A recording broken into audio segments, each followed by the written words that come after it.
What's going on? And welcome to it's not a Sunday installment of the podcast, but we are recording on Monday afternoon. It was Father's Day yesterday. I had dance recitals and was out at Iowa Speedway. And you were busy. You were all over the place. Dude, it was a busy weekend. It was a fun weekend, and I'm glad I did everything that I did.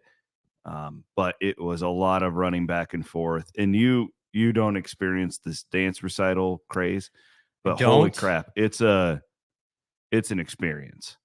I didn't realize there's like outfit changes. Oh my gosh. Yeah, and we had two of them, going in it, and it's like pit stops. You change, we need to adjust the wedge. Is there track bar adjustment? Is there a cost to these recitals? Yes. What do you think they're free? I don't know. I mean, who's getting paid? The dance people. Oh my God. And these outfits, you have to buy all of them individually through them. Yeah. It's expensive. It's a really expensive. Everyone's complaining about the escalated costs of college athletics. Let's get into dance recital mania. Somebody's getting rich off that. We are presented as always by our friends at MacDine, the MacDine Corporation. We're going to do a few evergreen shows here for the most part. We'll do some newsy stuff here to start, and then we are going to look back at the 2002 31-17 Iowa State football win over Texas Tech. AKA you said this, the run. The run. This was a requested game by one of our listeners. Shawnee Jenks. Oh, Jenks did. Okay. So we're going to look back and it's at that one of my favorites. There are so many things that people don't even realize from that game and after that game that happened in that game. It's one of the great games. Wednesday's show is going to be recorded because you have, what do you have going on? You have 6 golf tournaments this week. Well, I got 1/3. I got a big fundraiser Wednesday. Yes. Big fundraiser. So that's Wednesday. Where's that one at? In Ames? That's like a private thing, right? Private. Yeah. Okay. Never mind. You're not invited to this. If you're watching on YouTube, if you're listening to the podcast, Blum has not invited you to this event. There will be ones for you later on, right? Yes. Yeah. This one's private. This is high end. This is pinkies in the air. It's not that. It's just we're a little limited with space. It's in somebody's house. Oh, gotcha. So wine. There will be wine. Yeah. There will be Ames Lager though. Oh, good. Yep. It's gonna be a lot of Ames Lager. Well, keep buying that Ames Lager. The Ames Lager's helping, guys. We gotta keep on keeping on.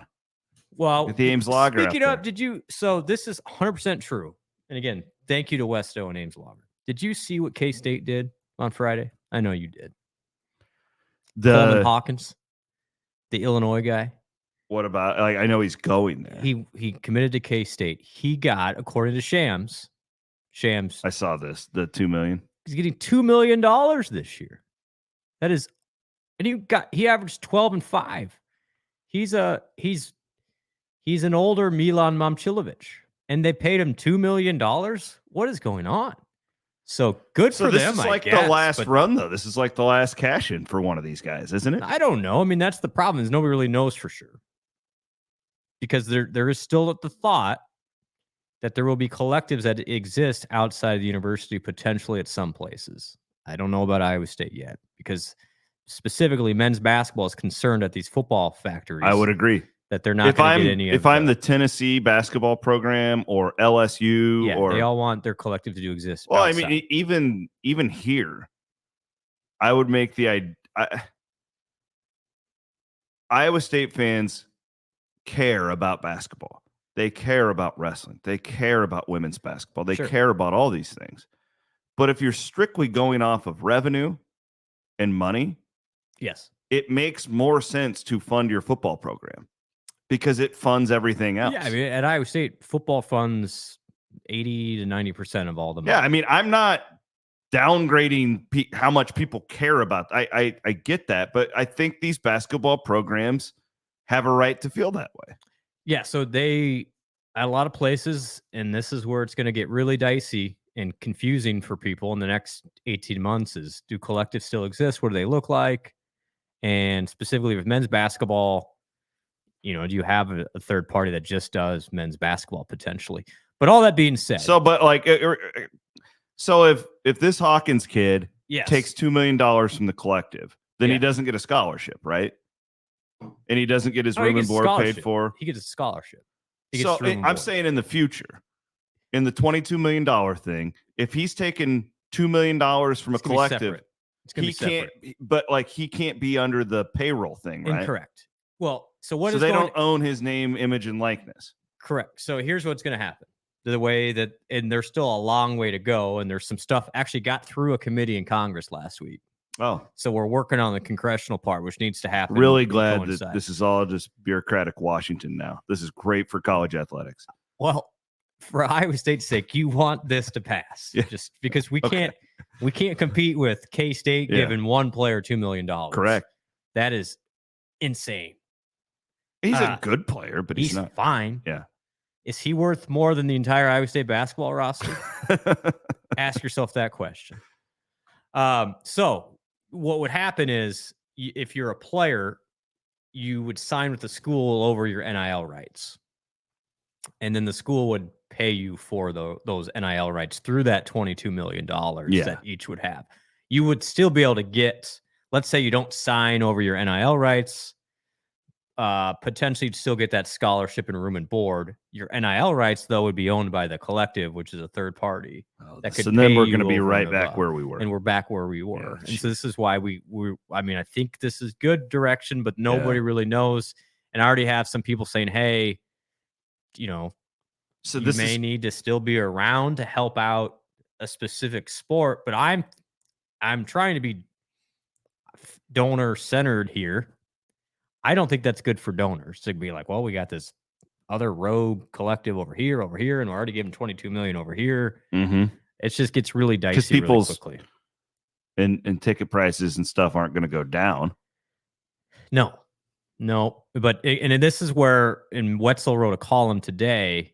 We're entering the, as he put it, the NASCARization of college athletics. That's good. That's where we're going. Going to be You're just going to have all everywhere. Sorts of stuff. Iowa State University presented by. Because you're going to have stuff on the field. You're going to have stuff on the uniforms. You're going to have stuff, but you need it in order to make ends meet. So who sells that stuff? Is it Learfield? I'm not sure. Yeah. And Learfield just came out with a new NIL platform last week as well that they're starting to ramp up in this space too. Everybody's ramping up. It's just nobody knows exactly because what they're rules. ramping up for. Yeah. Because there are no rules yet. But that said, Chris, what a time. Keep buying the Ames Lager, please, because Coleman Hawkins, $2 million worth of Ames Lager, get you Coleman Hawkins. You guys, how do I say this? He is more expensive than the Iowa State basketball team. Yeah. Think about that.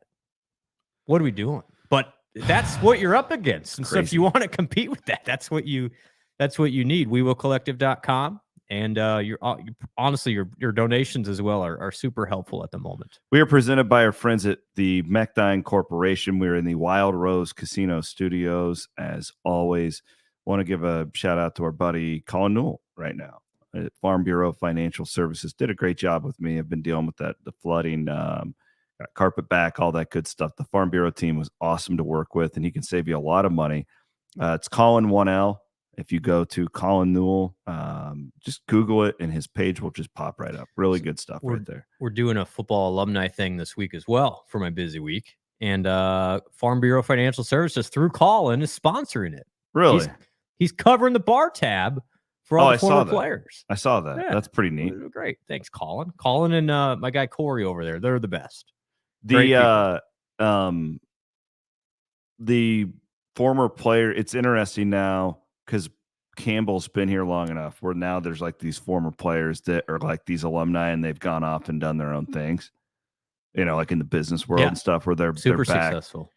It's really interesting how you see like certain eras will want to be back and certain eras are not. And it's wild, but good job by Colin. Yeah. Colin's been great as an insurance guy, but also supportive of so many different things via Iowa State. Also, our good buddy Andrew Chaplin. That's right. He is our new realtor on board. Blum, tell him about Chappie and how people can use his services. Well, Chaplin, based right there in Ames. He's with Huntsiker. but can do about anything, can help anybody really nationwide too. And his website is andrew.hunsikerrealty.com, or just call him, text him, say, "What's up, Chappie?" 515-460-6454. And he is one an awesome dude, but very responsive and will help you with any of your housing needs. There you go. And especially I've known him since college. Great guy. Hey, and there's a couple of as my dad once told me, speaking of Father's Day this weekend, you need a couple of things. You need a good banker, you need a good car mechanic, and you need a good realtor. I'm gonna throw insurance in there as well, because those people can make or break you when you're when you're fighting for a house. You need somebody on it. Also, our friends at the Ivy College of Business, meet your new network. Whether you're looking to get ahead or you want to make a change, the Ivy MBA will get you there. It's affordable, flexible, options to learn in person, online, or a mix of both. I had lunch with Spalding last week. Oh, nice. How's Spalding doing? Great. He's got a year left. He's still going to stick around, though. Why did you guys invite me? I wanted to talk to him about that near $70,000 Bitcoin price. It was a classier conversation, but they're pushing 5,000 students in Ivy this fall, which is near record for them, which is fantastic. So people are listening to the podcast. Most people, for real, it's like most people's degrees they don't use, and it's just fact as far as an undergrad goes, but you can always use a business degree. Always. There's the Chris Williams pitch. All right, real quick, before we get into this Texas Tech Iowa State game from 2002, the conversation from last week on this private equity deal in the Big 12, and also the naming rights to the conference, or whatever the conversation was, we are both hearing that it's not like a done deal as far as the private equity thing goes, and it's kind of a tap the brakes type situation with that. You're hearing the same thing, right? I would say of the two, the sponsorship piece has way more legs than the private equity. Which I think most people, when it comes to the sponsorships in athletics, they're so used to it. For sure. Because it's everywhere. Like, I really don't give a shit what they call the conference. Like, because the Big 12 has no meaning to me. Like, it's a little nostalgia, but it's not the Big 12. Utah's not in the Big 12. Like, this is a whole new deal. I'm okay with it. And that's why I do think there's an advantage, because like I said last time, I do not think the Big 10 and the SEC would ever give up their name of their conference. They're too holier than thou to do that. They have tradition. I get it. Do they do the Big 10 presented by something? Maybe. However, the All-State Conference, way more valuable than the Big 10 presented, because when you refer to a conference, you're going to call it the All-State Conference. Yeah, and it'll become the recognition I think it's an interesting point of, I saw some stuff online. If I'm an All-State insurance holder, do I go, wait a second, you're spending my money on what now? But not my problem. And you give schools a couple $1 million each per year, that can pay for your basketball coach, your football coach, or, your players now. So this is where you may not like it, but we are, as Wetzel put it, we're getting in the NASCAR era of college athletics, where you need to piece all of these things together to make it work.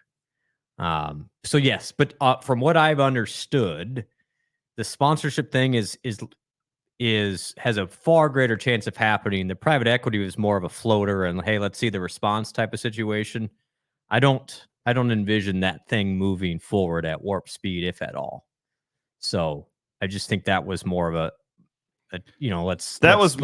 than a floater. It feels like maybe there was a lot of detail in that report. Well, I'm sure you got, if you're going to present it, I'm guessing right now, and this is where Yormark's good, but can also get him in trouble. He is an idea guy. He's going to keep coming up with ideas somehow.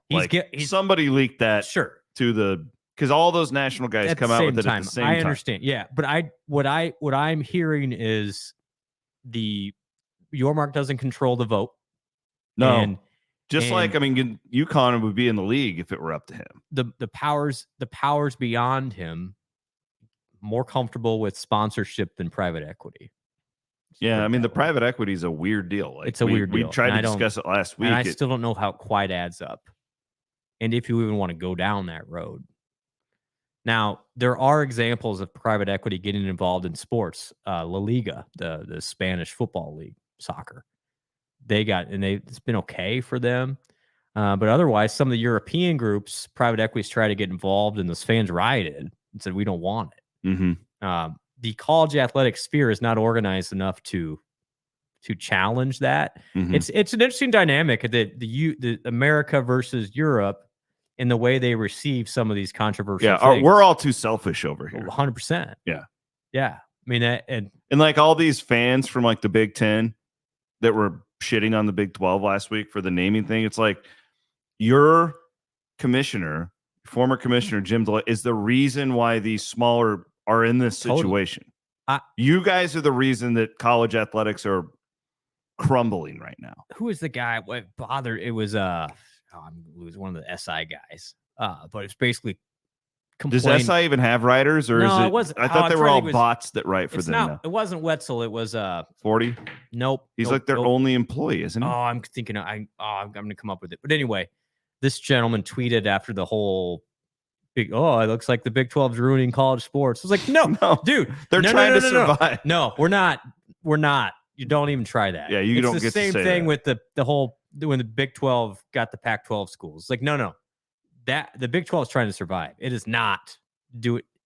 You can't complain about that and not complain about what the SEC and the Big 10 have been doing for 10 years. Not acceptable. Yeah, no, that's bullshit. I'm trying to get the guy's name. I'll come up with it. But anyway, it was a national media guy. I was like, calm down. But yeah, so I think you're going to see more of these ideas come up. But I wouldn't lose a whole lot of sleep over private equity right now. In Europe, the Arsenal and Manchester United fans actually care about the lower levels. Yeah. The Big Ten, the SEC, it's like, they don't give you guys are small. Yeah, we make more television revenue than you. You freaking losers. It doesn't make any sense. It doesn't make any sense. You guys are literally making TV happier by crapping on the rest of us. They don't know that, though, because that would require, critical thinking. We are presented by my buddy at Kelderman Manufacturing, Jeff Kelderman, all my friends over there. Thank you for the Dirk sign, by the way. I tweeted it earlier today. It was really cool. The Blums and Kelderman teamed up, and they made one of his laser cutting, those badass signs, and thing's heavy too.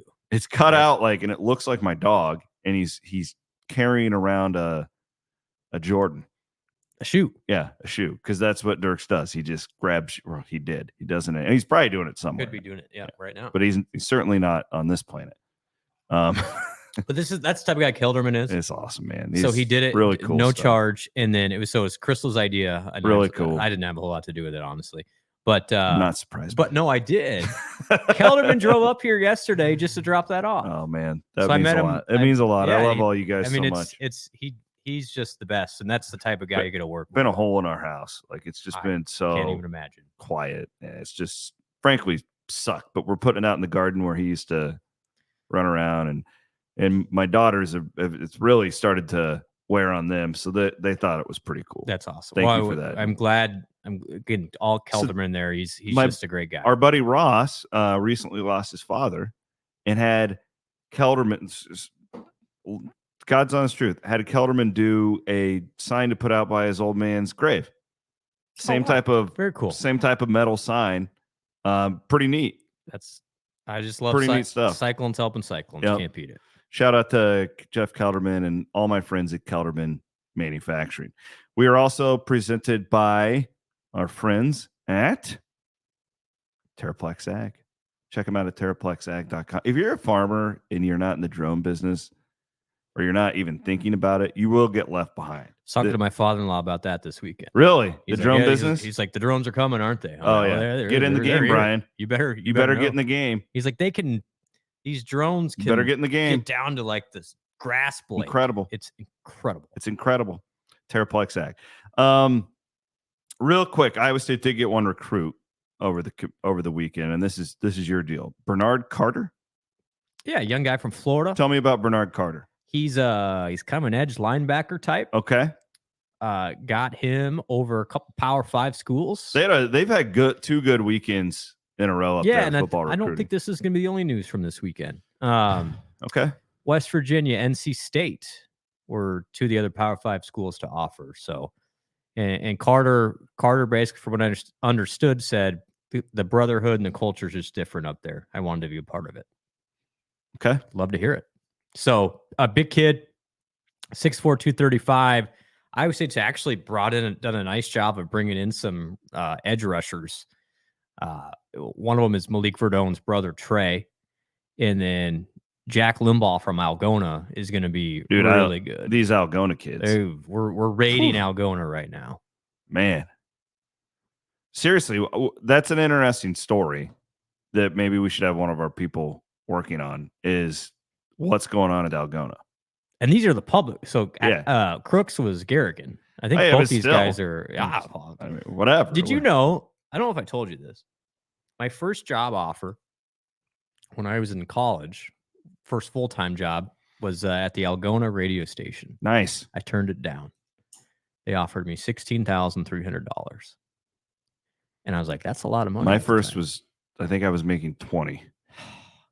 Was my first. So I just couldn't, honestly. I drive through Algona 15 times a year now because my in-laws are up in Armstrong. I love the town now, but the time 16,000 though. I was 22, 23, $16,000 covering Algona and Garrigan, and I was like, how am I going to find a girlfriend up here? That was my thought. You weren't going to do that, yeah. Well, you may have. You might have. I might have. I probably not, though. But those local stations are critical to those communities. Oh, they're great. You know, like they're the lifeblood of those communities. And the locally owned ones, now we have all these pariah corporate media that are like cutting a lot of these things now. As long as they're locally owned, they're doing pretty well. So KLGA, and they're still local, still good. That's awesome. Good for them, man. I still think hardest working people are those really radio guys. So it would have been doing the sports director, which you would know full well about. Mm-hmm. But then you'd also have a shift as a DJ for the FM station doing. Nice. Yeah, now it's Billy Joel. See, we ended up that most of that was automated on KMA FM. And I'm sure it might have to do too much of this that. This was 2007. Yeah. So. Well, Elton John to take you home. Let's get a little Aerosmith. Wiffles Hybrid's Big 12 segment. Plant your independence, plant Wiffles. We're going to talk about the 2002 Iowa State and Texas Tech game. The run. This was not Mike Leach's last game at Jack Trice. He definitely came back after this game. Yep. He was early on in his Tech career at this point, though. Blum's got nuggets. We have nuggets. So I'm just going to run through the box score a little bit for you, Blum, and then we're going to let you recollect a little bit. So Seneca Wallace had the run. The run gets the headlines. But he only had 37 yards rushing. Yeah, it wasn't a great statistical game by Michael Wagner had 102. Yep, Hiawatha Rutland, Loomis P. He had 5 carries for 10 yards. And then, of course, Lane Danielson. Yep.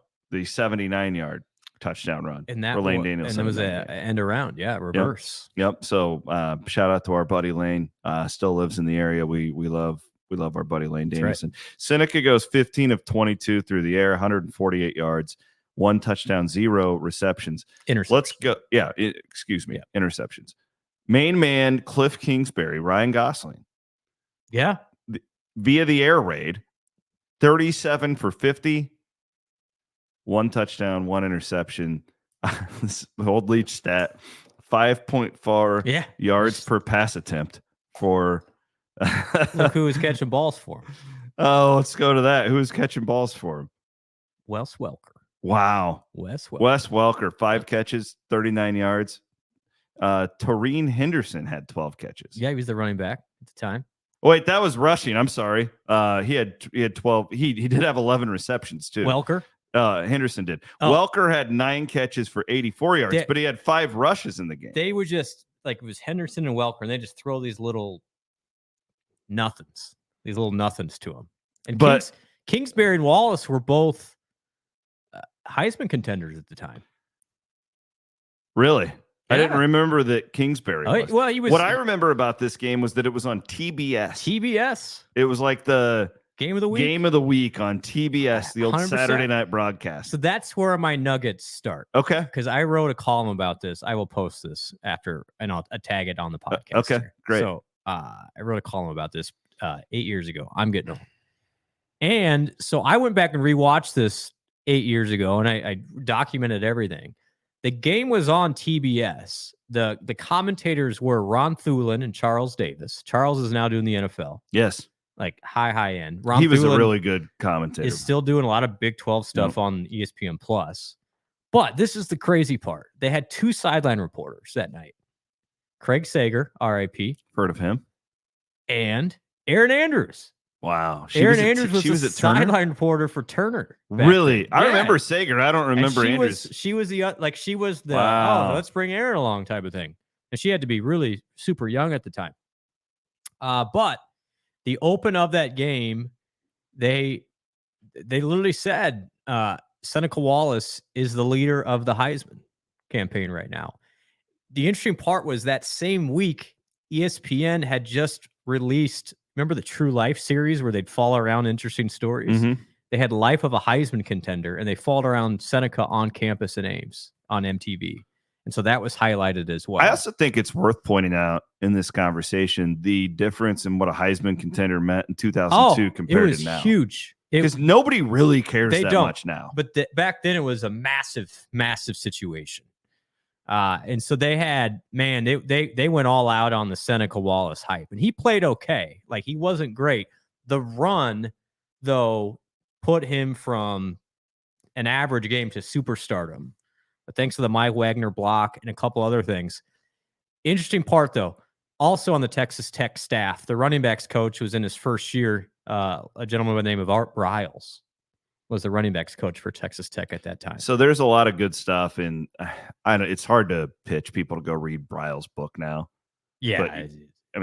But if you're interested in the history of like the air raid and all that good stuff, like, it is crazy how connected all these guys were down in the state of Texas. And then you go look at like Lincoln Riley, his allegiance to Leach, and then Leach. Really, it starts with Bob Stoops at Oklahoma, bringing this weird lawyer guy from, where was he at? Valdosta State, I believe, is where Leach was when he went to Oklahoma. Well, and it was with big fella Mangino. Yeah, Mangino was on that staff was the too. guy. That Oklahoma national championship team was It all started who's who when it came to the air raid. It was Stoops, Mangino, and Briles. So interestingly, Iowa State wins that game 31-17. And the crazy part is all of the ramifications that followed, because we all know what happened after that year, after that game. Iowa State at that point went to 3-0 in conference for the first time since 1949, which is wild. Well, and then then the fans climbed on the goalpost. I'm still not sure why. If you climb the goalpost in 2002 against Texas Tech, explain that one to me, because it was a nice game, but it wasn't like, what they climbed the goalpost. Did they climb the goalpost against Nebraska the week before? Yes. It just became like, that's what you did. We're just going to do it. We're just going to climb the goalpost. Terrible for so long that we are just going to go. Yeah, in the Nebraska game, I still have the photo. Atif Austin who was a defensive back, climbed the goalpost as well. I'm not sure what. Can you imagine if a player did that today? Like, what would Matt Campbell do? Could for a minute, Seneca was in, right? Seneca was in. So let's say hypothetically Seneca is in. Oh, and they're 7-0. Yeah. So Iowa State was 9th going into Oklahoma on October 19th, 2002. So they went all the way up to 9th after this game. So is Iowa State in the top like 3 if you're undefeated at that point? Yeah, probably you have the number 1 Heisman contender in the country. Yep. You've beaten Nebraska, big name program back in 2002. Florida State at that point. You've beaten Florida State. It was 3rd. Yep. And now you just had the run. Yep. And it's, leading Sports Center, high end.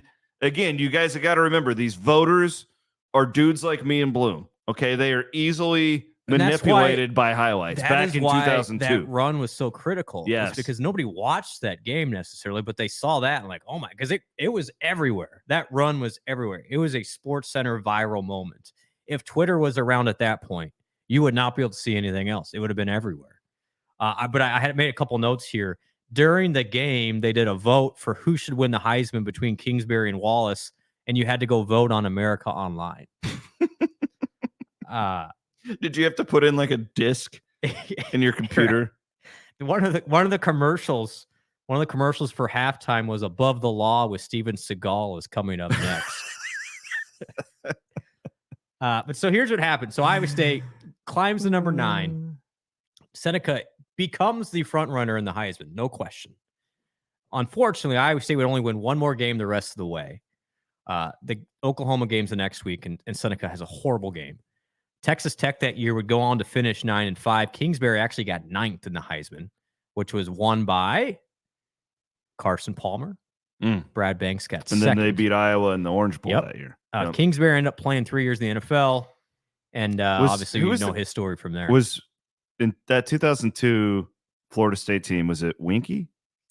Ricks. No, it was Ricks. Chris Ricks. And then their running back was it Jones? Last name Greg was Jones. Greg Jones was just a man. I want to go back and watch that game because 2 of my favorite figures in the history of all of sports are McCarney and Bobby Bowden.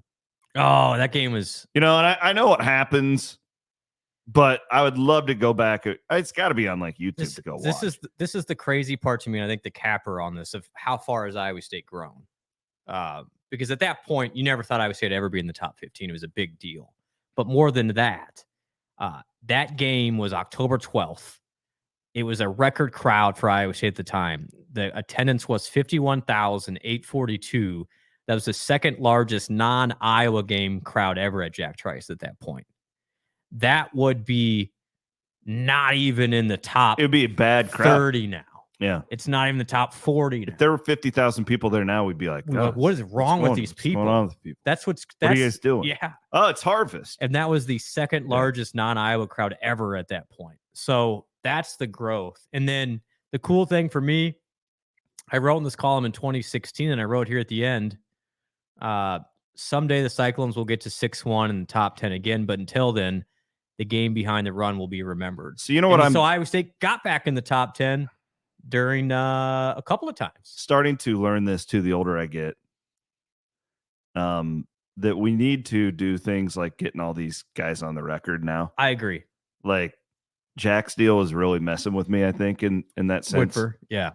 And McCarney's lost so many players. There's so many players from that era. I think there's a half dozen guys just more than that on this roster. Oh, yeah.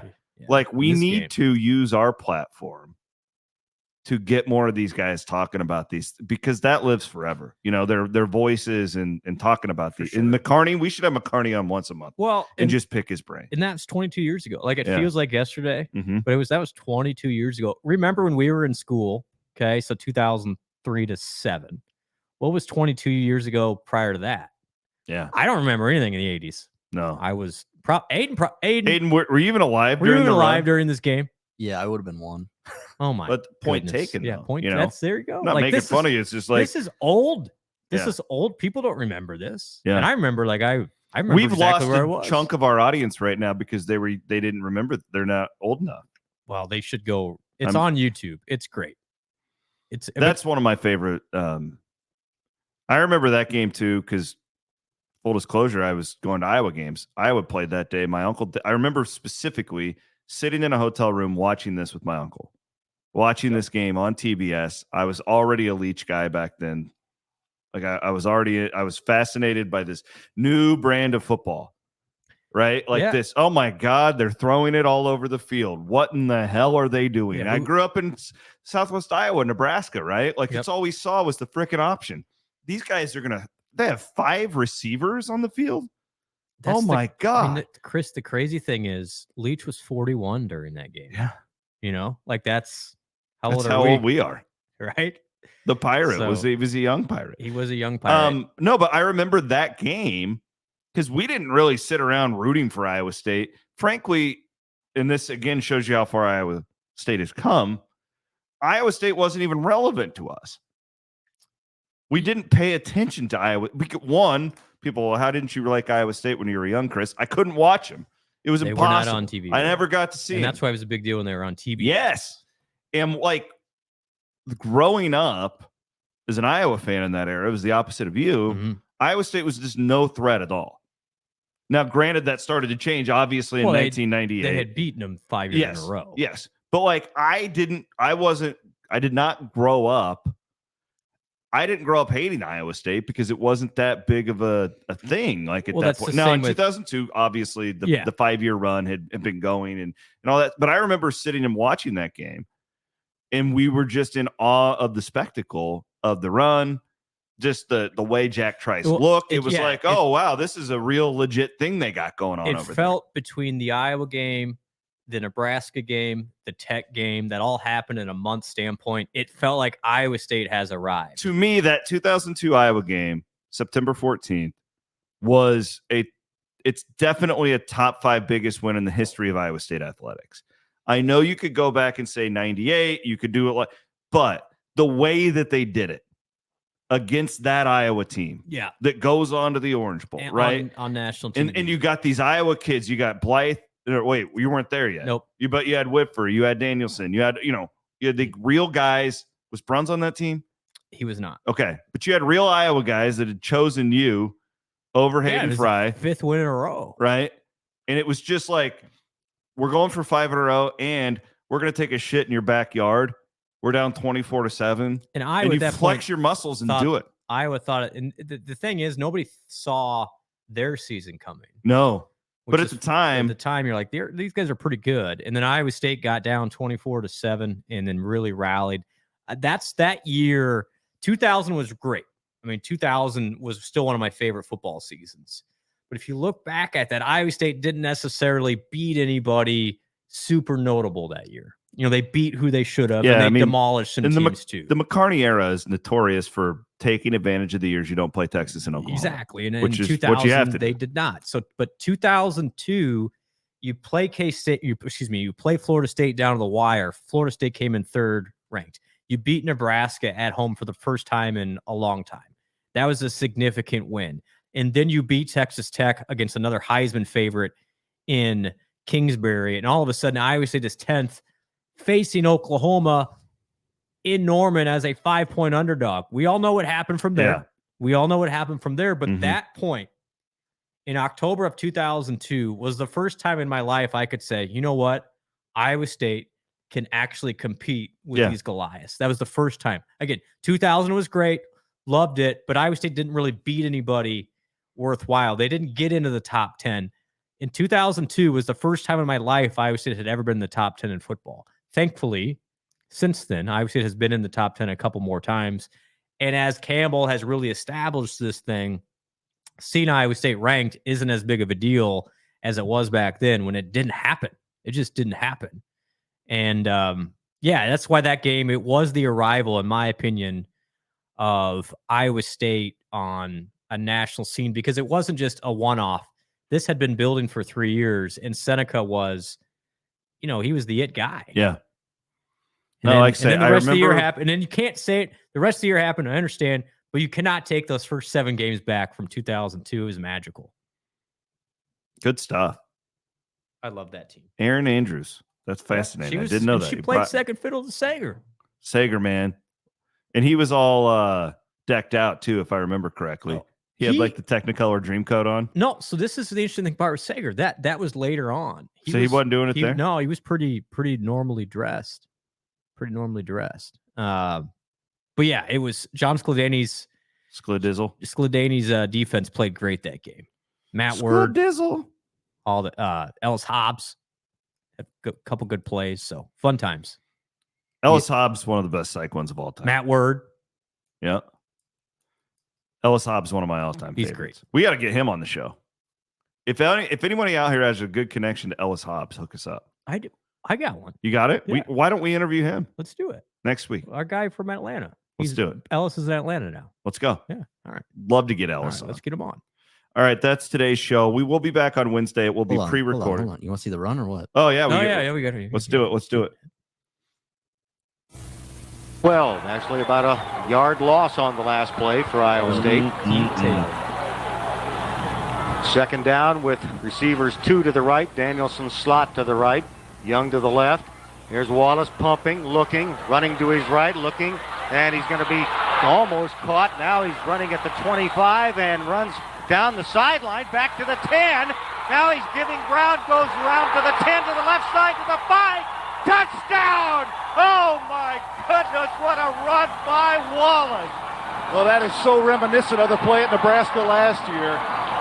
He gives ground. You know, I thought I was about to say, throw it away, throw it away. He's back He was going to run out of bounds at about the 25.